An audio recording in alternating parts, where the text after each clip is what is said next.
So I'll read text 21. There's no purport to this. Yasyamalam nipasadashu yashodunapi gayantyagagnam rishayo digvindra patam tamnakapala vasupala kirita justa padambujam raghupatim sharanam prapadye. Yasya, whose, Lord Ramachandra's, amalam, spotless, free from material qualities, Nripa Sadashu, in the assembly of great emperors like Maharaj Yudhishthir, Yasha, famous glories, Aduna Api, even today, Gayanti, glorify, Agagnam, which vanquish all sinful reactions, Rishaya, great saintly persons like Markandeya, Dik Iba Indra Patam, as the ornamental cloth covering the elephant that covers the directions, conquers the directions. Tam, that. Nakapala, of heavenly demigods. Vashupala, of earthly kings. Kirita, by the helmets. Justa, are worshipped. Pada Ambujam, whose lotus feet. Raghupatim, unto Lord Ramacandra. Sharanam, surrender. Prapadye, I offer. Translation. Lord Ramachandra's spotless name and fame, which vanquish all sinful reactions, are celebrated in all directions, like the ornamental cloth of the victorious elephant that conquers all directions. Great saintly persons like Markandeya Rishi still glorify his characteristics in the assemblies of great emperors like Maharaj Yudhishthir. Similarly, all the saintly kings and all the demigods, including Lord Shiva and Lord Brahma, worship the Lord by bowing down with their helmets. Let me offer my obeisances unto his lotus feet. So this sloka, glorifying Lord Ramacandra, it doesn't have a purport. And the next one, I'll read it and read the purport, and then whenever the sloka comes on the board, we can all recite it. Saya spṛṣṭo bhidṛṣṭo va, Saya spṛṣṭo bhidṛṣṭo va, saṁviṣṭo nugato piva, saṁviṣṭo nugato piva, kosalās te yayuḥ sthānaṁ, kosalās te yayuḥ sthānaṁ, yatra gacchanti yoginaḥ, yatra gacchanti yoginaḥ.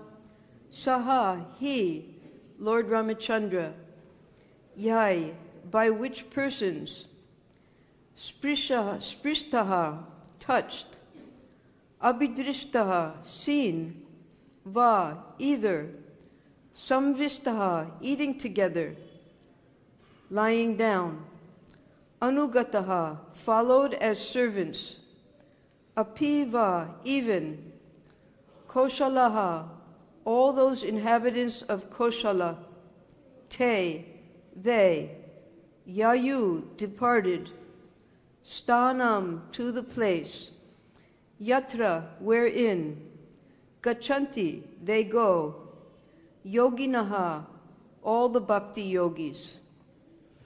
Translation. Lord Ramacandra returned to his abode, to which bhakti-yogīs are promoted.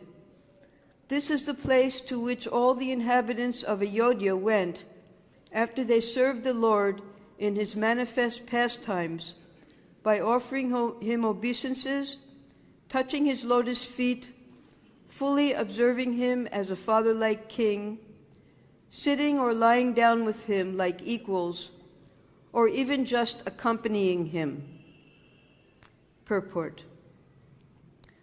The Lord says in Bhagavad Gita 4:9, Janma karma cha me divyam evam yo veti tattvataha tyaktva deham punar janma naitimam eti sarjuna. One who knows the transcendental nature of my appearance and activities does not, upon leaving the body, take his birth again in this material world, but attains my eternal abode, O Arjun. Here this is confirmed. All the inhabitants of Ayodhyā who saw Lord Ramacandra as citizens, served him as servants, sat and talked with him as friends, or were somehow or other present during his reign, went back home, back to Godhead. After giving up the body, the devotee who becomes perfect in devotional service enters that particular universe where Lord Ramacandra or Lord Krishna are engaged in his pastimes. Then, after being trained to serve the Lord in various capacities in that prakat lila, the devotee is finally promoted to Sanatan Dham, the supreme abode in the spiritual world. This Sanatan Dham is also mentioned in the Bhagavad Gita.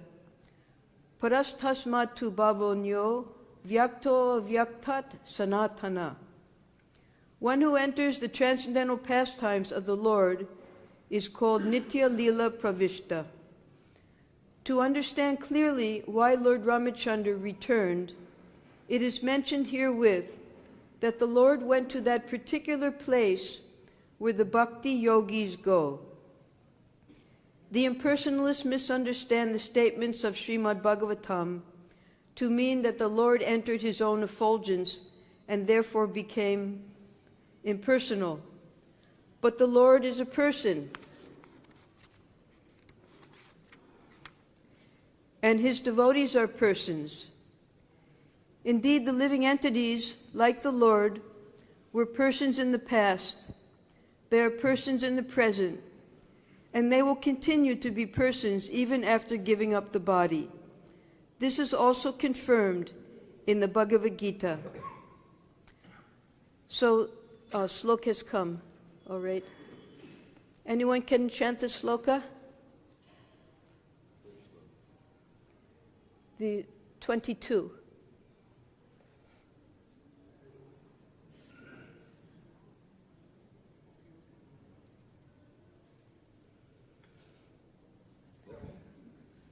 Yes. Why keep moving? This is it. Well, 22 number ka. How, yeah. Yaiḥ spṛṣṭo bhidṛṣṭo va. Yaiḥ spṛṣṭo bhidṛṣṭo va. Saṁviṣṭo nugato piva. Saṁviṣṭo nugato piva. Kosalāās yayuḥ sthānaṁ. Kosalās yayuḥ sthānam. Yatra gacchanti yoginaḥ.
Saha, he, Lord Ramacandra.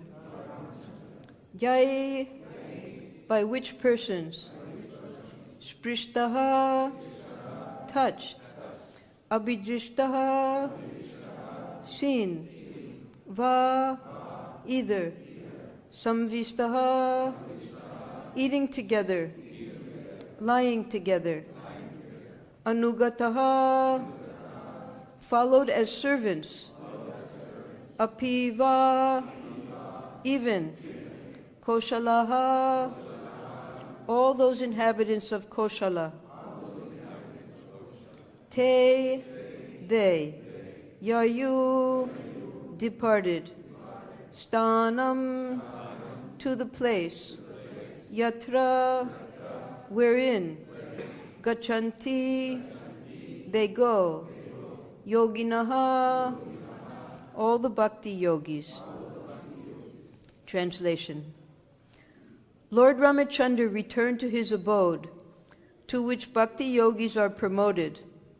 This is the place to which all the inhabitants of Ayodhyā went after they served the Lord in his manifest pastimes by offering him obeisances, touching his lotus feet, fully observing him as a father-like king, sitting or lying down with him like equals, or even just accompanying him.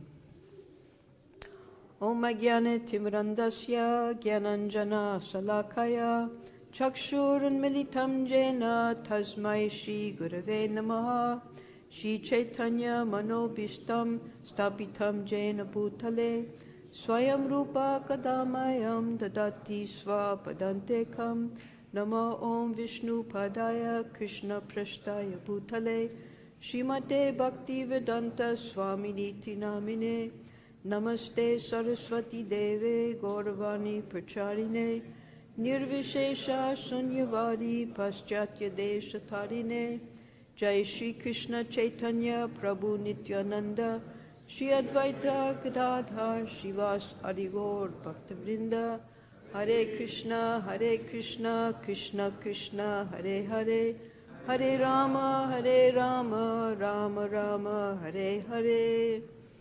So today we're celebrating the glorious appearance, the prana pratishtha of Ramalala.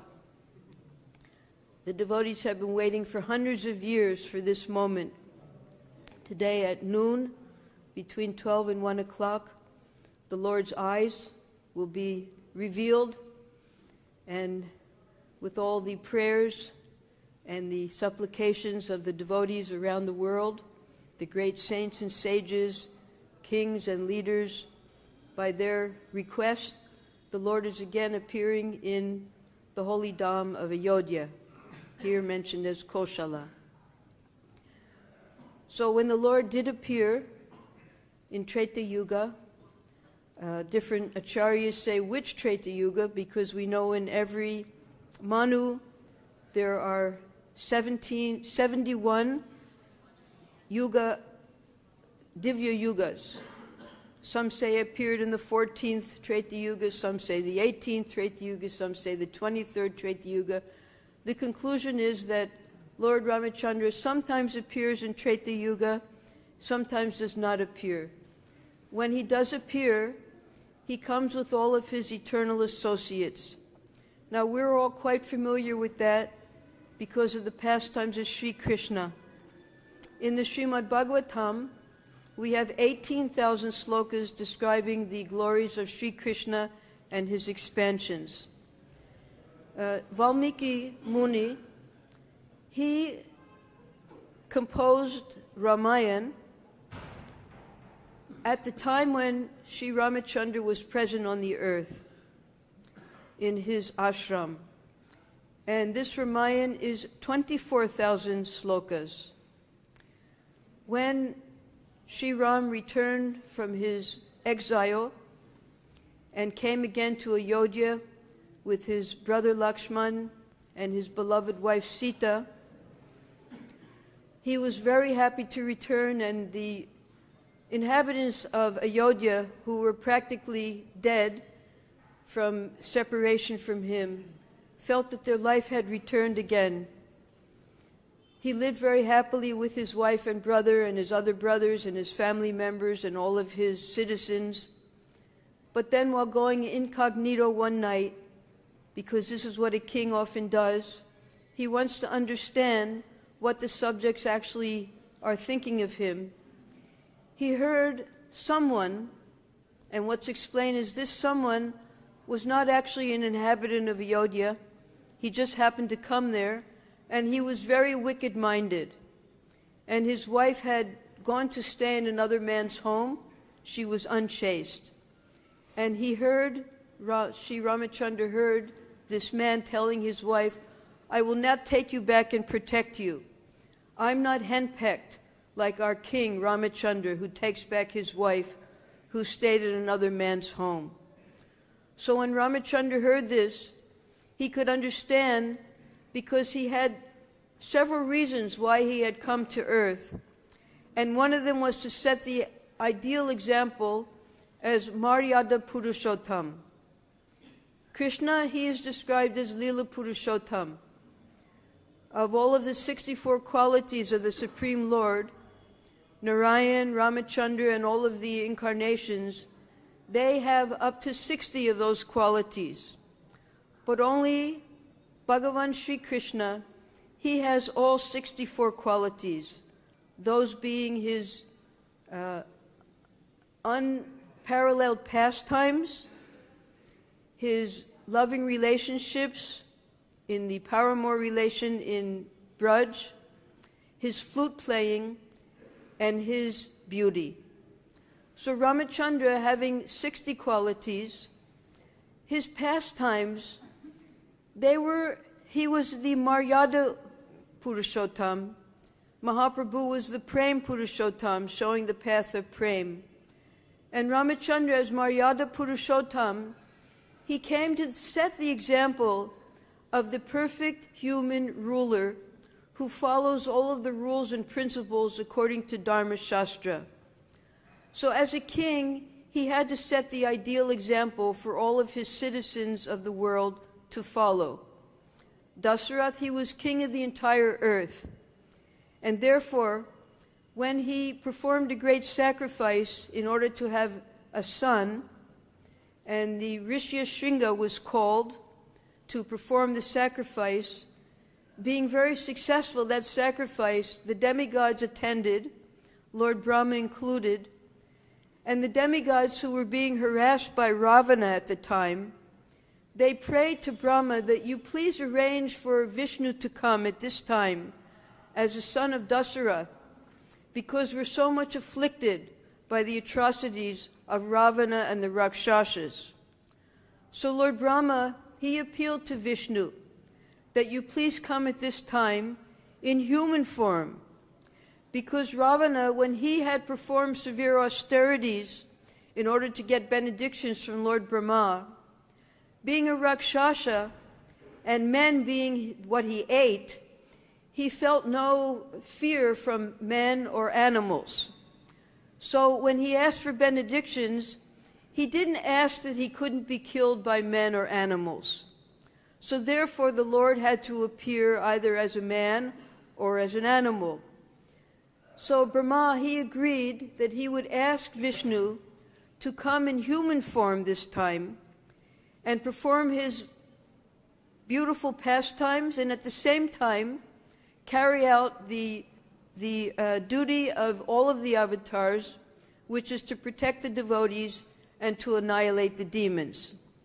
So therefore, Ramacandra, he appeared, and he appeared with 3 brothers, because when the pot of nectar came at that sacrifice, Dasarath, having 3 wives, the seniormost being Kausalya, the youngest being Kaikeyi, and the sister of Kausalya, that was Sumitra, they split that ambrosia into 4 different parts. Kausalya received the most, then Kaikeya, and then both Kausalya and Kaikeya gave portions of their nectar to their co-wife Sumitra. So some acharyas say that these four brothers were Vasudeva, Shankarshan, Pradyumna, and Aniruddha. That was Ramacandra, Lakshman, Bharat, and Satrughna. Others say that these four brothers were Narayan, Sheshanag, Shanka, and Chakra. In any case, these four brothers descended from Vaikuntha to perform their pastimes. And Ramacandra, he was the leader and the eldest brother. Ramacandra, because of the ambrosia being given one portion to Sumitra, the brother Lakshman was inseparable from Ramacandra, as was Satrughna inseparable from Bharat. When Ramacandra was called by Vasishtha Muni to help him in killing the demons, the Taraka, Maricha, and Subahu, Dasarath practically lost his life thinking in separation, how would he exist without his son Ram? But because Vishwamrita Muni assured him he would return him to Dasarath, Dasarath allowed his son to go. So we can imagine it was only 10 days about that Vishwamrita took Ram and Lakshman, when again Dasarath, because of the two boons that he had offered to his wife Kaikeyi had taken him off of the battlefield when he became unconscious, and he owed her two boons. She said she would take them later, and due to the misguidance of her maidservant Mantara, Kaikeyi was under the impression that she, being the favorite beloved of her elderly husband Dasarath, she feared that she would lose the favor of her husband when Ram became the king. And therefore, just before the coronation of Ramacandra, she asked for those two boons, that Ramacandra be banished to the forest for 14 years, and that her son Bharat be coronated as king.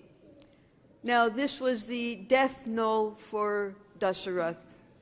Again, he could not bear the separation of Ramacandra. And Ramacandra, being the ideal human, following all the Dharma Shastra, he immediately took up the order of his father and left with his new wife and his beloved brother Lakshman. And for 14 years they wandered. During this time, they had very loving pastimes in the forests with the rishis, and we know that coming towards the end of that time, Sita Devi, while sitting one day in the forest, she saw a beautiful golden deer, and she wanted that golden deer as a pet, and she asked Ram to please chase after the deer and get for her. So this is described in the 11th canto. Karabhajan Muni, he is describing the pastimes of Ramacandra. Now the acharyas, they say that this particular sloka describing the pastime of Ramacandra chasing the deer in order to satisfy his wife and the miseries that ensued, this sloka describes all three of the avatars and the expansions of Sri Krishna. Describes Krishna, describes Lord Chaitanya, and describes Ramacandra as well. Now we know in Chaitanya Leela, the form that Chaitanya Mahaprabhu revealed to Sarvabhauma Bhattacharya was a Sadbhuj form. That is two arms of Sri Krishna playing a flute, two arms of Ramacandra with his bow and arrow, and the two arms of Mahaprabhu with his kamandalu and his sannyas rod. So this combination of the three incarnations are worshipped by all of the Vaishnavas. when we chant the Maha Mantra, Hare Krishna, Krishna Krishna, Hare Hare, Hare Ram, Ram Ram, Hare Hare.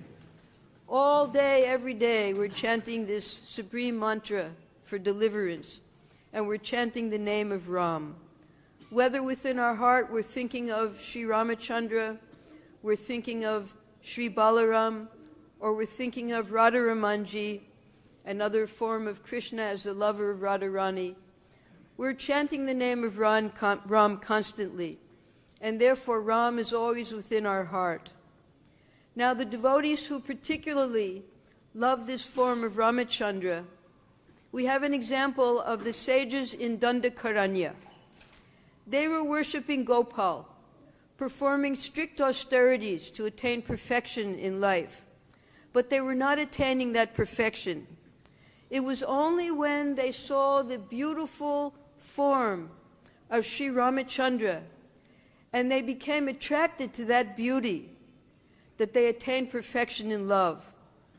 Although they were men, great austere rishis, they developed the desire to marry Ramacandra. Now Ramacandra, he had taken a vow of only one wife, but because he was so attractive and so beautiful, even the sages wanted to marry him.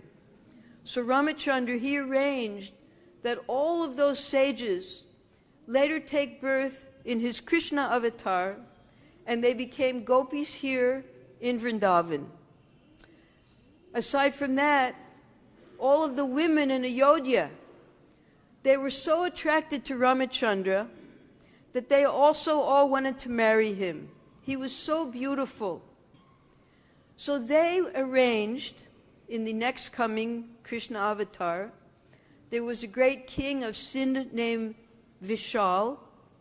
He had 10 million daughters, and he brought them all to Kamyavan, and he married them all to Krishna there in Kamyavan. The same with the ladies in Mithila. When Ramacandra came there to take the hand of Sita Devi, all of the women in Mithila fell in love with Ram, and they wanted to go with Sita Devi and marry Ram as well. But it wasn't possible in that avatar. So they also took birth as gopis.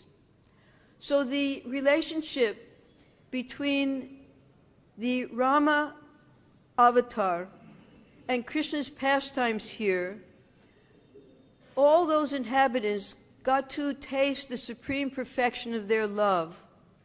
They loved Ramacandra, they were fully attracted to him, but they could not experience that loving exchange that they were yearning for.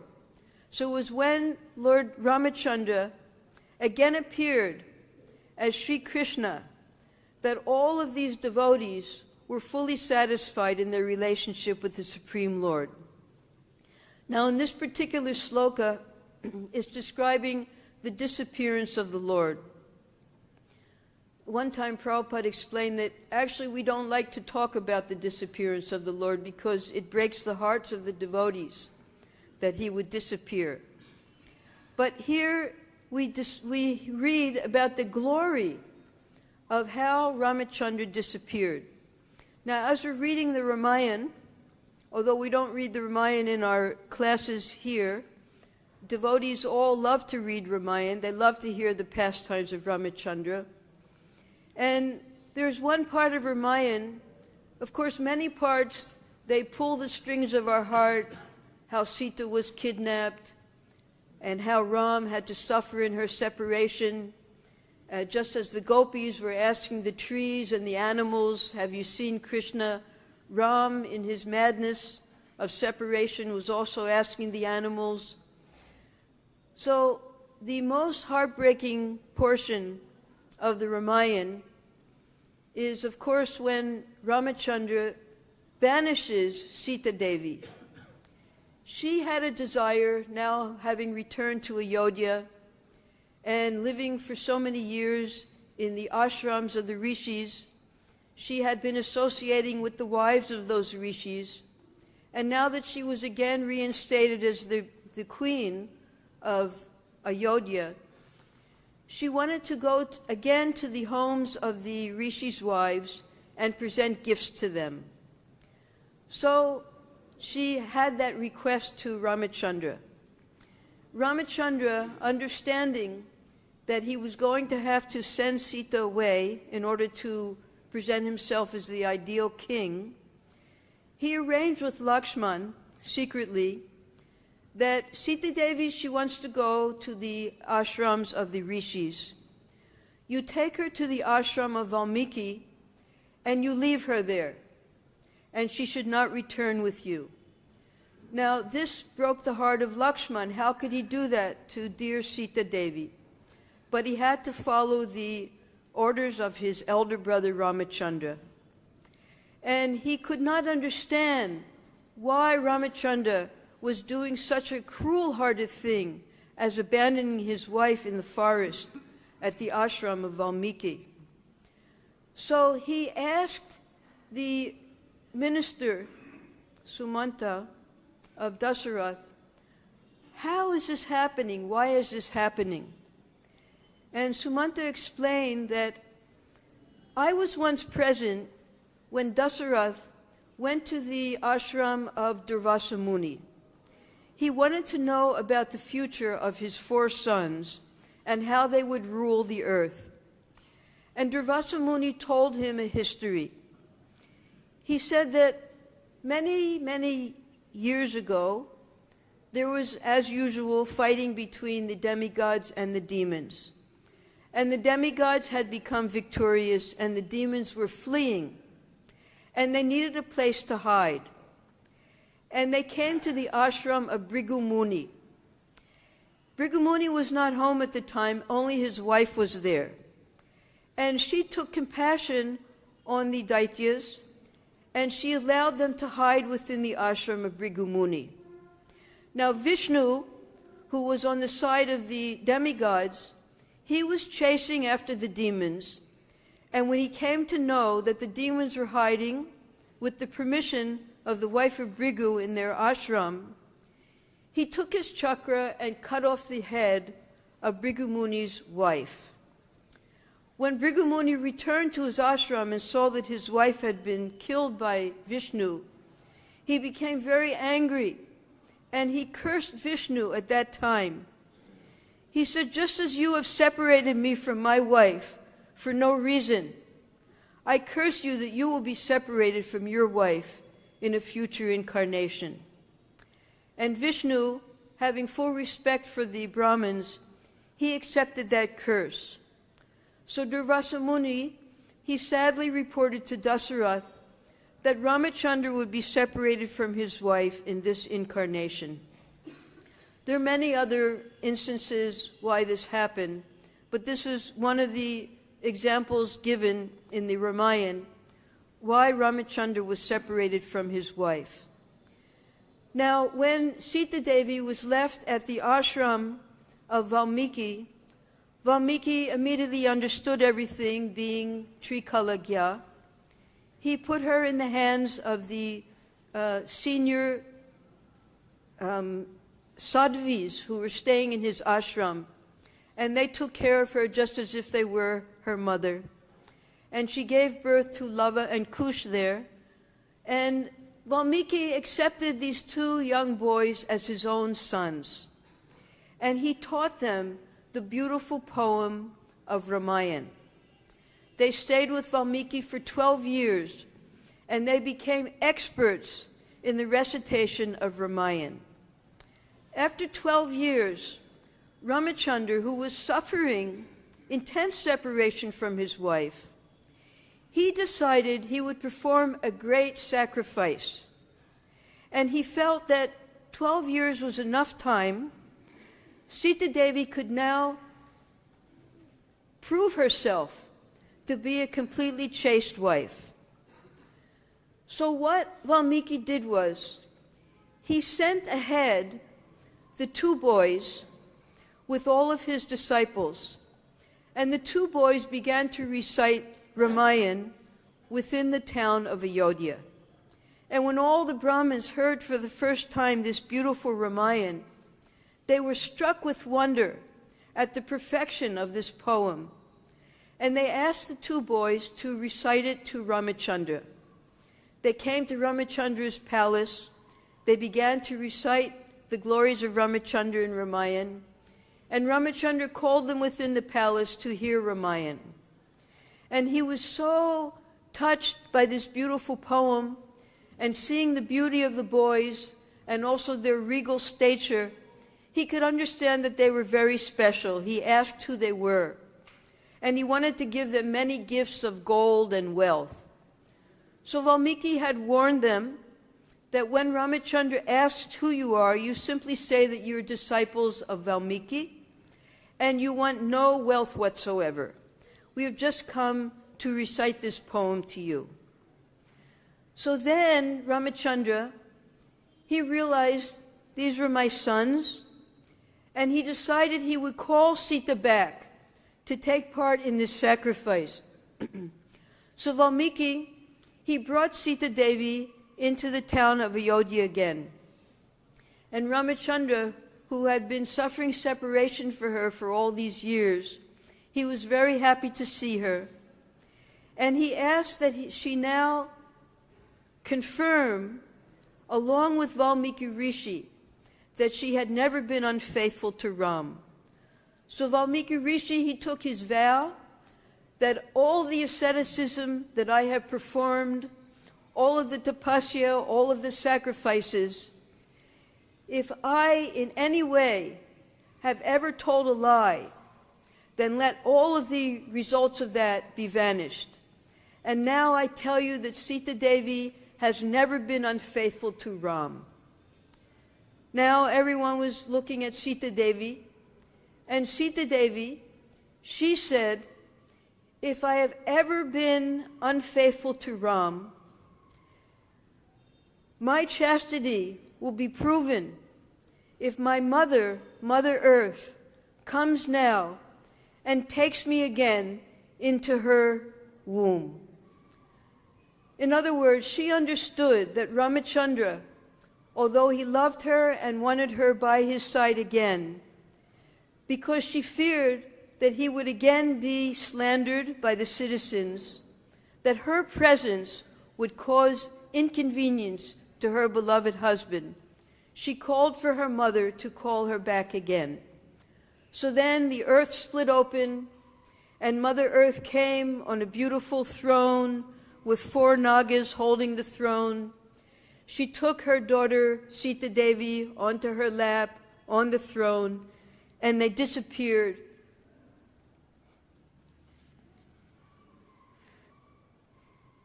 into the earth. Rāmacandra was struck with such separation.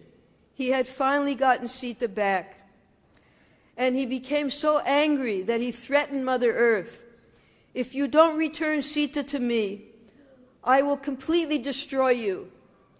And all of the demigods who had been watching this from above, Lord Brahma came and he said, no, this is not, you didn't come here to destroy the earth. This is all part of your pastimes. You will now perform this sacrifice. You will complete your duties here, 11,000 years of ruling the earth, and then you will wind up your pastimes. Now you should hear from Lava and Kush your future pastimes.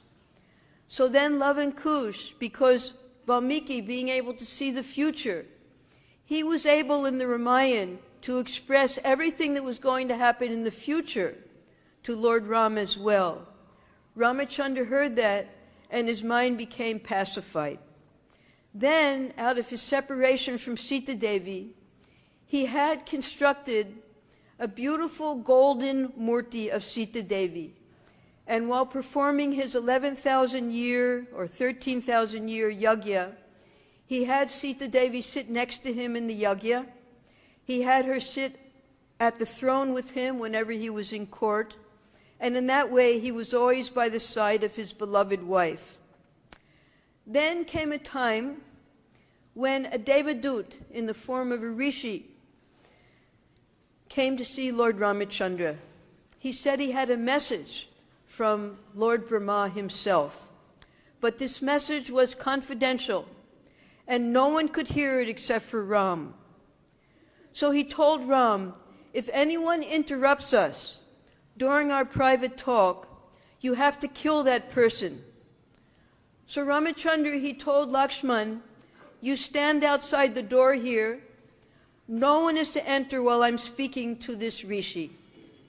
So Lakshman was guarding, and along came Durvasa Muni. Durvasa Muni had just completed 1,000 years of fasting, and he wanted Ramacandra to feed him.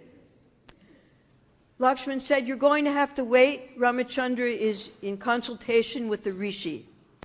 And Durvasa threatened to destroy all of Ayodhyā if Lakshman did not allow him to enter and speak to Ramacandra. So Lakshman had to weigh the consequences. Either all of the inhabitants of Ayodhyā die, or he dies. So he decided he would sacrifice his own life for the sake of the Ayodhyavasis. And he went and told Ramacandra that Durvasa Muni had come to see him. The Devaduta and Ramacandra, understanding that Lakshman now was putting his own life at stake, Ramacandra welcomed Durvasa Muni, fed him very sumptuously, and then that doomed time came.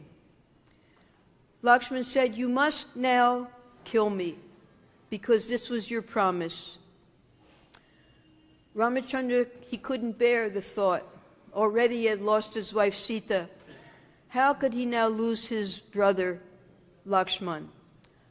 So Lakshman said, whether you kill me or you abandon me, it's the same. Abandonment is the same as killing.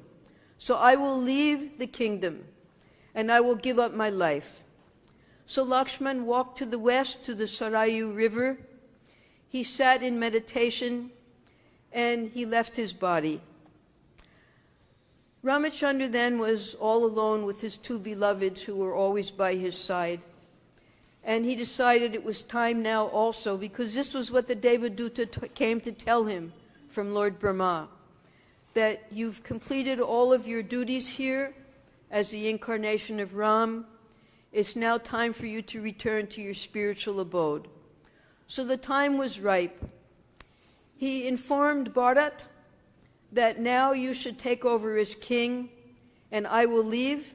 I will return to my eternal abode. And Bharat said, I cannot bear the separation from you. I will go with you. Satrughna will also go with you. We three brothers will all go together back to the spiritual world. And you install your two sons, Lava and Kush, as the rulers. So Ramacandra sent his two sons to conquer the world, the north and the south. They embraced their father. They had finally been united with him, and now again they were being separated. But in the duty of a king, they took that order of their father upon their head. Then Ramacandra, taking the eternal fire that's always kept with the king, he took that fire, he dressed in white robes, he left his palace, and he, along with his brothers, his ministers, all of the women, all of the inhabitants, all of the ascetics, all of the birds, all of the animals, all of the vanaras, even the rakshasas, no one could bear living without Ramacandra. They all followed Ramacandra, and they left the city of Ayodhyā completely empty. Not a single bird or animal remained within the city. And they all followed Ramacandra to the Sarayu river. They continued following the Sarayu till it came to the confluence of the Ganga. They walked onwards to where the Ganga flows out of the Himalayas. And there, the demigods and Lord Brahma were waiting. And there were millions of chariots awaiting all of the inhabitants of Ayodhyā. Ramacandra, on his chariot, he returned to a portion of Vaikuntha called Saketa, and all of the inhabitants and the followers of Ramacandra, they boarded those millions of chariots, and they went back to Godhead with him. In this way, all the lovers of Ramacandra, as described in this verse, whether they ate with him, whether they lay down with him, whether they simply saw him or served him, any of the capacities of servitorship, they all returned with Ramacandra back to the spiritual world. Each of the inhabitants of the spiritual world have a very loving, deep personal relationship with one of the incarnations of the Lord. And each of the incarnations of the Lord have their own spiritual planet where their devotees live with them eternally. Now, when Hanuman understood that the Lord was returning to Ayodhyā, and he took a boon from the Supreme Lord, that I prefer to remain here, because wherever your glories are being heard, I want to stay in that place. And so long as your glories are being recited on this earth, I will stay on earth. So he is Chiranjiva. To this day, Hanuman is here. And there's a portion of the Jambudvip called Kimpurusha. Kimpurusha is described as on the other side of the Himalayan mountains. And this Kimpurusha, when Rama requested Vishnu to come to kill Ravana and perform his pastimes, Lord Vishnu, he called the demigods, and he said, I want you to accompany me to the earthly planet. At the same time, I want you to stay in your heavenly duties. So you should expand yourself as vanaras, different animals. By the Surya, he gave birth to his son. Vayu gave birth to Hanuman, of course. Each of the demigods, they gave birth to the powerful vanaras that were going to assist Rama in his pastimes. So when the inhabitants of Jambudvip saw these vanaras, in Sanskrit they asked, Kim Purusha? Are these men? What are they? Because these powerful vanaras, who were actually the sons of the demigods, they appeared to be as powerful as humans, but they had monkey-like forms, bear-like forms. So this Kimpurusha Varsha is where all of these inhabitants are living, and to this day, hearing the glories of Ramacandra. Hanuman's wish was that in this land of Kimpurusha, the Apsaras and Gandharvas would always be chanting your glories, Ramacandra. So although he was separated from the Lord, staying here on earth, because he's always engaged in hearing the pastimes of the Lord, that way, through that Vani, Hanuman is always with the Supreme Lord.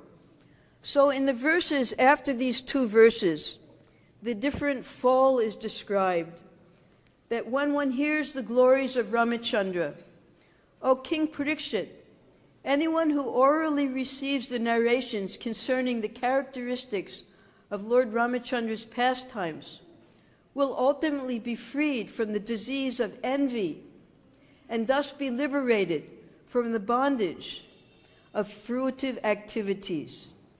And Prabhupada, he gives a very important purport. I would like to read this because this will be the last day of our Ram Leela. Here in this material world, everyone is envious of someone else. Even in religious life, it is sometimes found that if one devotee has advanced in spiritual activities, other devotees are envious of him. Such envious devotees are not completely freed from the bondage of birth and death. As long as one is not completely free from the cause of birth and death, one cannot enter the Sanatan Dham or the eternal pastimes of the Lord. One becomes envious because of being influenced by the designations of the body, but the liberated devotee has nothing to do with the body, and therefore he is completely on the transcendental platform. A devotee is never envious of anyone, even his enemy, because the devotee knows that the Lord is his supreme protector. He thinks, what harm can the so-called enemy do? Thus a devotee is confident about his protection. The Lord says, Ye yatamam prapadyante tangs tataiva bhajamyaham. According to the proportion of one's surrender unto me, I respond accordingly.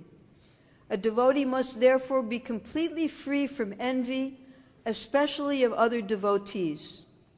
To envy other devotees is a great offense, a Vaishnava aparad. A devotee who constantly engages in hearing and chanting, Shravana Kirtana, is certainly freed from the disease of envy, and thus he becomes eligible to go back home, back to Godhead. So all of the inhabitants of Ayodhyā and all of the pure devotees of Rāmacandra, being completely free of this envy, always concentrating on the loving pastimes of their beloved Lord Rāmacandra, they were able to go back to Godhead. And we, who are now here in the embassy of the spiritual world, awaiting for our visate, our entrance into the spiritual world, if we become free of this envy, and Prabhupada says here particularly, envy of other devotees, when our hearts are pure and we're engaged 24 hours a day in Shravanam Kirtanam, then we can be assured of entering, being eligible to go back home, back to Godhead. So these wonderful pastimes of Rāmacandra, they'll be going on now unlimitedly, even throughout this Kali Yuga. Hanuman is here. You'll see Hanuman deities all over the world. And he's always hearing the pastimes of Ram. And we, as devotees of Krishna, even in our Krishna Lila, we're hearing the pastimes of Ram. In Modadruma Dweep, Bhaktivinoda Thakur, he describes that this is where Sita and Ram. Modadruma Dweep is non-different from Bandiravan here in Vrindavan. And this is where Sita, Ram, and Lakshman have their cottage in Nabadweep. Here in Kamyavan, we have where the monkeys live. That's at the, what is the name of that? Bimalakund. At Bimalakund at Kamyavan, all the monkeys are there.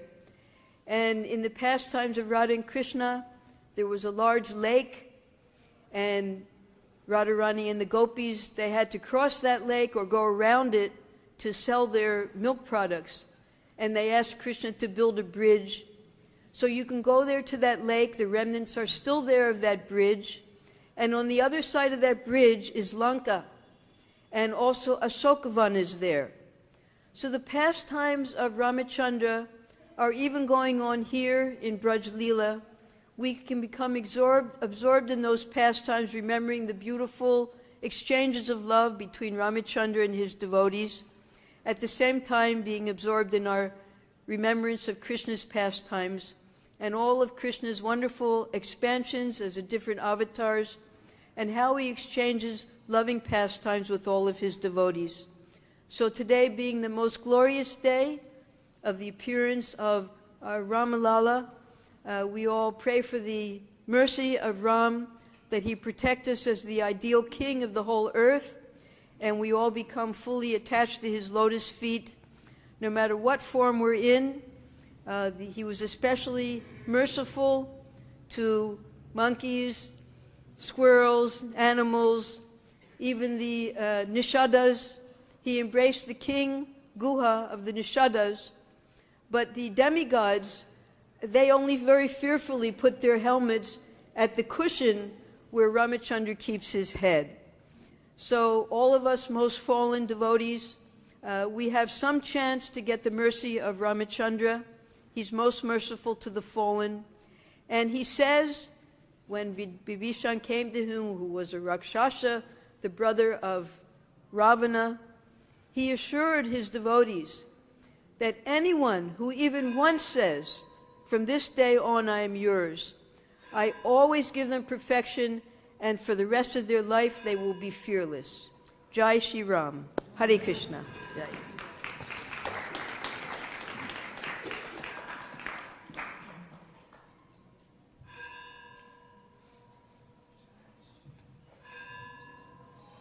So, Sri Ram, he appears sometimes, and other times, other yugas does not appear.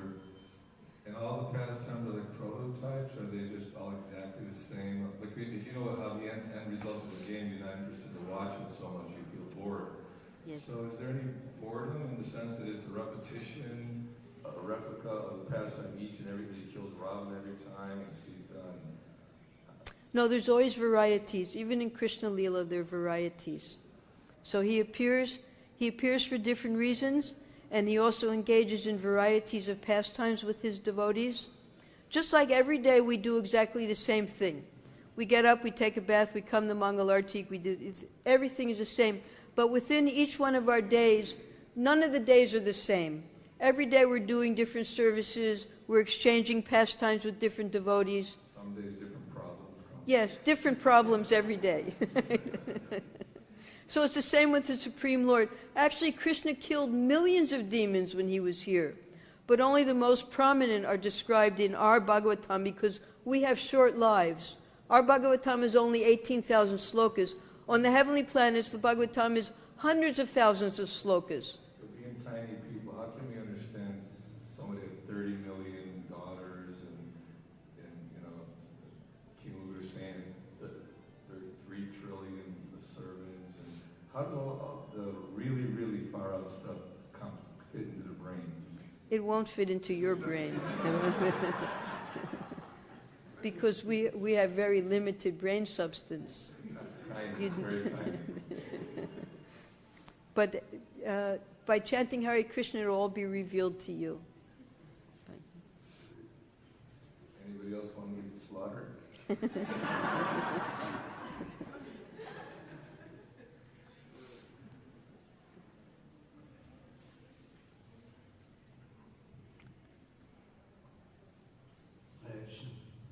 Mataji, you were speaking about the enviousness. So, although we become devotee, but still why this envious nature doesn't go from our heart? It starts with enviousness of the Supreme Lord. Because we want to become the Supreme Lord, therefore he gives us this playground to so-called enjoy. And because we're envious of the Supreme Lord and everyone is part and parcel of the Supreme Lord, we become envious of everyone. So we have to remove that envy of the Lord and become his servant instead of trying to become him. It's anusharan and anukaran. That's the difference.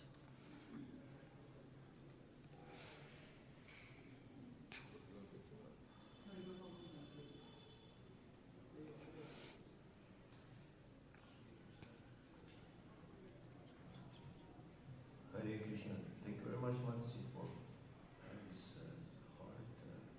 heart-warming class. It was a very beautiful presentation, most beautiful presentation of Ramayana that I heard, actually. I have 2 questions, if I may. First is, you mentioned that sages of Dandakaranya were worshipping Gopal. Yes. Right? So how you understand that? Because Rāmacandra appeared before Krishna. The Supreme Lord's activities are eternal, and everyone had heard about Krishna's pastimes because they're constantly going on. So they were worshipping the Supreme Lord in the form of Gopal. Makes sense, thank you. Okay. The second question is, sometimes we hear that, you know, as you become devotee and chant and Krishna is changing your karma like that, but here we can see that Lord Rāmacandra accepted his so-called karma, right? Not karma, he was respecting the words of Brahmins, because that was part of the dharmic behavior of a king, even of Vishnu himself. Even Chaitanya Mahaprabhu, in that sloka in the 11th canto, he accepted the curse of that envious Brahmin who wasn't allowed into the kirtan, and he cursed Chaitanya Mahaprabhu that you will have no material happiness. And Chaitanya Mahaprabhu gladly accepted that curse. So the Supreme Lord, just to set the example of Dharma, they'll accept the words of a Brahmin, even if it's a curse. But maybe also if you can elaborate on like how much Krishna will actually change your karma, rather than use it, for your purification. He wipes it out. He removes. Lord Ram, he explains, or some of the fall at the end of the Ramayana is described that even if you sin every day, because we're committing sins every day, even if you sin every day, if you simply hear even one line of Ramayana, you'll become free of the reactions of those sins.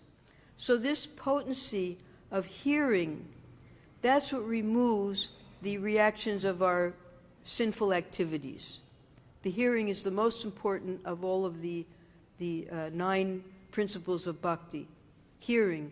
So in the Ramayana, when you read the fall at the end, all of those sinful reactions become nullified simply by hearing Ramayana, by hearing any of the pastimes of the Supreme Lord. Thank you so much. Okay. In the back, there's some questions. Hare Krishna, Mataji. So we hear from 1 to 17 to 1 to 21 how the process of hearing works. How what? How the process of hearing works. 1 to 17, what does that mean? Srimatan Swamita Krishna. Oh, yes. 1, 2, 7, yes, okay. Right. But how does it actually work? And how is it that just by hearing, because we hear different things, that hearing means to apply. So for someone who is maybe just reading the Bhagavatam, or is, and maybe they're not actually applying what the Bhagavatam says, does just simple hearing actually purify the heart? Yes, there are different types of hearers. With some of the hearing, it only goes into the ears. That's also described in Bhagavatam. Some of it goes into the heart. So what we have to do is we have to become a pure receptacle of these transcendental sound vibrations. And how we do that is described by Chaitanya Mahaprabhu in the 3rd sloka of the 6th Shastakam. Trinadapi sunichena, taror iva sahishnuna, amanina manadena, kirtaniya sadahari. So these are the 3 recommendations by Chaitanya Mahaprabhu. We have to become more humble, more tolerant than a tree, more humble than a blade of grass, and ready to offer all respects to others, and then we can hear purely. Okay, so that's, of course, that's just words. But when we try to apply that in our life, then we can see a difference in our hearing and our chanting as well.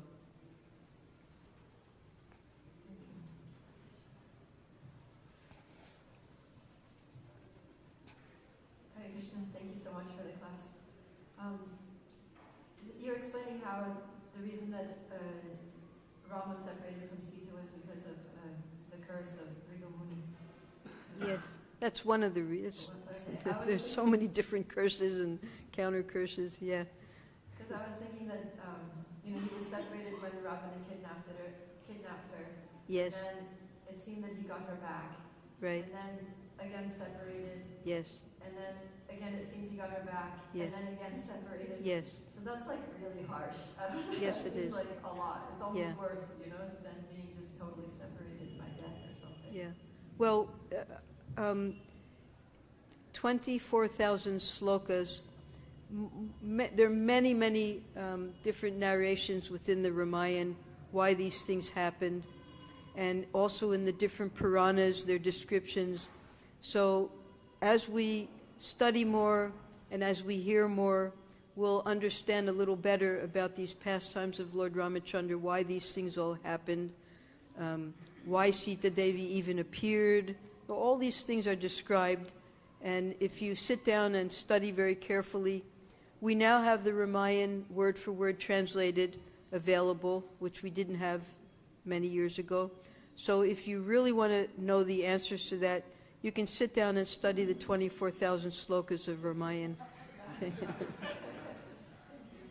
also wondering, because is there any connection between the separation, like in Ramayana, Rama is separated from Sita, and then Krishna Leela, Oh, yes. separated from Krishna. It's almost kind of like payback time or something. No, there's a lot there, but that would be a whole other class. So we won't discuss all of that, but definitely see, Rāmacandra came for a purpose, and one of the purposes was to show the futility and the misery entailed in householder life, and how one has to suffer when he's so attached to his wife. But we're not discussing that today, because it's a very big subject matter, and we're just talking about the glories of Rāmacandra today. Okay?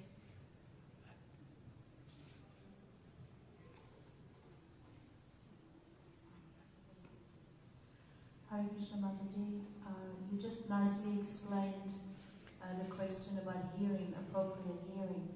So similarly, you said at the very end of the class how Lord Rāmacandra said, anybody who takes shelter of me, I will give him protection. Yes. Anybody that comes, I'm yours. Mm-hmm. You will get protection. Could you maybe just a little bit elaborate, what does that mean? Is it just a simple me speaking before the Lord, I'm yours? Because just the words don't, by themselves don't seem to be enough. Yes, that's what was explained in this this purport that I just read, where Prabhupada is quoting Yayatamam prapadyante tangs tataiva bhajamyaham. As in the proportion that one surrenders to the Supreme Lord, to that proportion I give them protection. So that means it's up to us. If we fully surrender to the Supreme Lord, we get full protection. If we surrender a particular, well, yes, I surrender, but I still have this desire that I want fulfilled, well, that's a different type of surrender. According to what it says in the Ramayana, that Janma, Aishwarya, Shruta, and Shri, these four things that everyone is aspiring for in the material world, good birth and opulences and learning and beauty, they have nothing to do with why Ram will love you and accept you and give you full protection. He's only interested in your love and your surrender, as is Krishna. So it's up to us whether we want to fully surrender to the Supreme Lord or whether we're holding back something because we are still aspiring after these four opulences in the material world. So that's the degree, yayatamam prapadyante. I reward them accordingly. Okay, thank you very much. All glories to Sri Rama, all glories to Srila Prabhupada. Jai.